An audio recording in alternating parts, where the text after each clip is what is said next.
osmose e pressão osmótica. Alunos Camille Nava Bart e Laura Neves de Lima Rocha.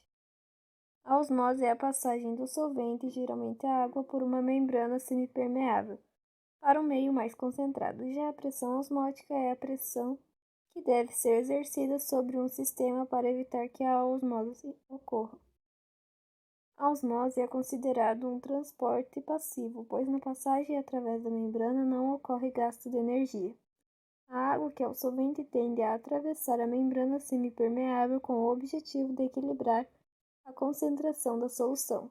Essa ação é realizada até que a pressão osmótica fique estabilizada. E aqui temos o esquema representativo da osmose, onde temos a membrana semipermeável, o soluto, a água e o movimento das moléculas de água. Para impedir que a osmose se inicie e aconteça naturalmente, é necessário aplicar uma pressão externa sobre a solução mais concentrada, impedindo a passagem de solvente para o meio mais concentrado. Essa é a pressão osmótica.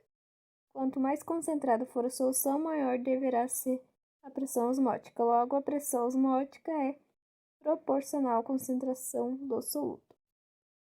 E como calcular essa pressão? Então, o valor da pressão depende de cada solução. Quanto maior for a concentração da solução, maior será a pressão osmótica.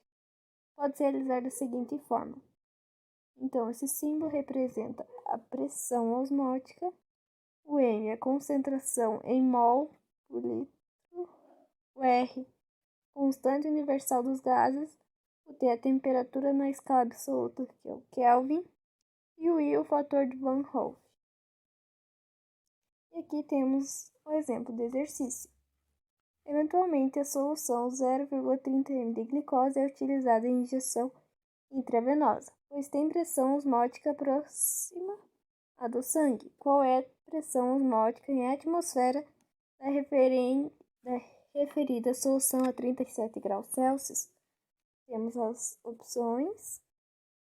Considerando os dados fornecidos pela questão, temos o M 0,30 mol, o R 0,82 atm, vezes L, mol menos 1, ponto, K menos 1. E o T 37 graus, mais 273 igual a 310 Kelvin. Agora você deve aplicar esses valores na fórmula do cálculo da pressão, que é o que a gente viu anteriormente. Então, substituímos o M, o R e a da temperatura, que ficou 310 Kelvin. E esse seria o nosso resultado, 7,63 atm, a alternativa B. E a medida da pressão osmótica. A equação de Van Hoff ajuda a medir a pressão osmótica, onde R, constante dos gases, é temperatura absoluta e concentração molar da solução. C é medida do grau de dissociação do soluto. Aqui é água pura, o solvente não permanece dissolvido na água, e a membrana semipermeável, o pistão, e para uma solução com vários solutos, temos a seguinte forma. E aqui seria outro exemplo. E na aparelhagem da figura a seguir, para impedir a osmose, seria necessário aplicar sobre o anteparo uma pressão igual a os dados. O R é 0,082 atm. A resposta seria, visto que a solução molecular não é necessária considerando o fator de Van Hoff, a temperatura deve ser dada na escala Kelvin 0 graus igual a 273 Kelvin. E aqui seria a fórmula resolvida.